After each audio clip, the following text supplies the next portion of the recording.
take 724. Action. That's almost literally. Right, a video for Perry Hartley. He was querying about how to stop dogs pulling too hard all the time. He's got 2 Rottweilers, about a year old each. So I told him a few things in comments, but I'll go over it all as such. So when I first got Bruce and he was on a collar, he used to just pull like a train and choke himself because he had no concept. That's one of the reasons I eventually got a harness, well, mainly for his lunging. I thought, I'm not going to get rid of his lunging. I don't want him lunging on a collar because it'll hurt his throat. So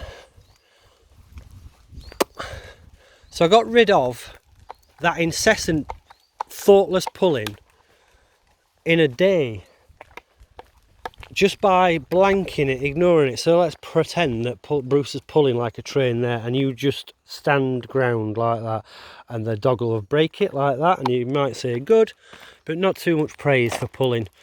And then your dog will be crazy and go past you again and pull like hell there and turn like that, but it'll take longer and he'd pull harder, and you go back and you literally just do that. Oh, good. And you go back and maybe go another way. He's not doing it now, he's half knackered, so you might pull there and then he breaks it and you go another way. So basically just stand your ground and keep changing direction, and eventually they'll think, oh, I really shouldn't be doing this.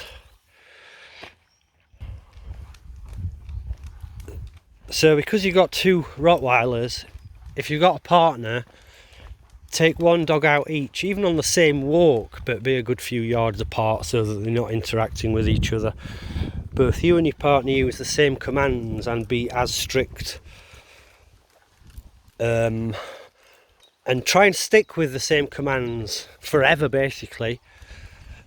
Because I know it's a Doberman trait and it will be with other dogs. So if you're trying a command and it's not working and then you change your command or training technique, the dog sees that as, oh, if I'm a stubborn bugger, my owner changes his behaviour. So that's obviously not what you want. You want your dog to change its behaviour, not you changing yours all the time. So Bruce now generally, he'll kind of tug a little bit, which is okay by me really. But if he does start pulling hard, but it's not for a specific reason, like to go and kill that vole or whatever, then I'll just do that. I'll stop and then break his mental state and go another way, or just switch him off like that. Shake is a good command. So every time your dog shakes, say, good shake, good boy. And eventually he'll learn what shake is. So that's a good reset. And also when he's been in the long undergrowth, it's good to get him to shake off any debris or ticks. So a lot of literature or trainers or people in general think that a dog that's pulling on a lead is wanting to be pack leader or dominant, alpha. Now it might be the case with a lot of dogs or most dogs, but my argument against it with some dogs, at least, like Dobermans, I don't think that, because a Doberman especially is bred for personal protection.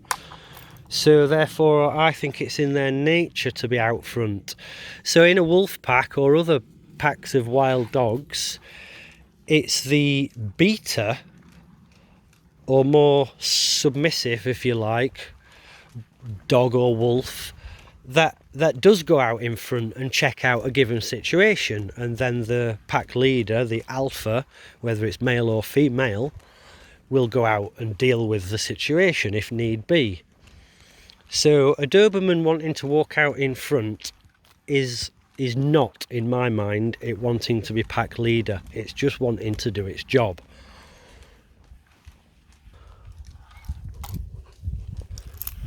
So when you are wanting to do your training with walking better on a lead, keep the actual training sessions fairly short. If you or the dog or dogs are getting stressed, give it in for a while, even if it's 5 or 10 minutes, and then start over again. Always try and end on a good note. I can get Bruce to walk to heel.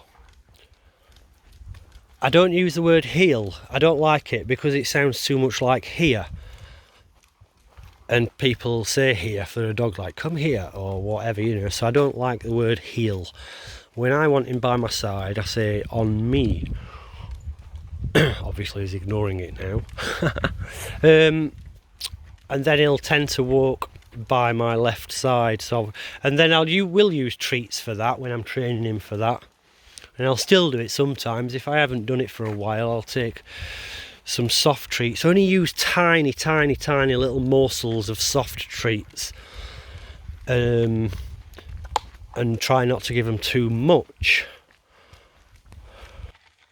Right, we'll give this a try. Bruce, on me! That's a very good boy. No, not a very good boy. On me's good. On me. Good. So I ain't got any treats here now to demonstrate, but I'll even, or when you're training, even do this, say on me or heel if you want to use that, while you're even just stood there, you're not walking, and you're just popping tiny little morsels in his mouth. On me's good, like that. And then on me. Good. On me. On me. Good. He's hot and knackered now. On me's good. And then when I release him, I'll often say, looking for moles. And he knows he's got freedom. He's usually a bit more giddy than that. He is knackered. Bruce, sit. He's one of the slowest sitting dogs in the world. Right, leave that. Sit. Good. Wait. Wait. So wait's a good command for when you're crossing roads on, say, blind bends. I'll just give it him again. Wait. So I can actually pull him and he will stay there. Come. Good boy. That's a good shake. Come on then. Yeah, we'll get your ball in a minute. Good boy. So it's often in suburbs, not that I'm in suburbs often, but like if I want to cross a busy-ish road on a blind bend, I'll get him to sit on the pavement. I'll walk out and then get him to cross if it's safe, or I'll walk back. So when you're training for that, you've got him to sit and you tell him to wait. I'll not do it now with him, and you might be pulling him, and then you go back to him as well and you give him a tiny little treat. Good boy. So that's a good training method where you will use treats, but you have to do that slow, very quick sessions at first. You might get him to sit, you say wait, and then literally a second later, good boy, treat, and you just extend that time and distance over your training sessions, and eventually, won't take too long, you can get them sat on the curb, you can be at the other side of the road pulling like hell, and your dog won't budge until you tell it to.